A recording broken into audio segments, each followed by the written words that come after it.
İmam Şafii, Allah onu meyrimine bölesін, өзінің атты іргелі еңбегінде былай деген: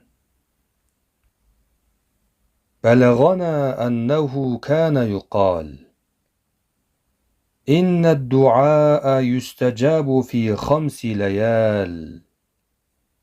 في ليلة الجمعة وليلة الأضحى وليلة الفطر وأول ليلة من رجب وليلة النصف من شعبان. Бізге әуелгі ізгілер тарапынан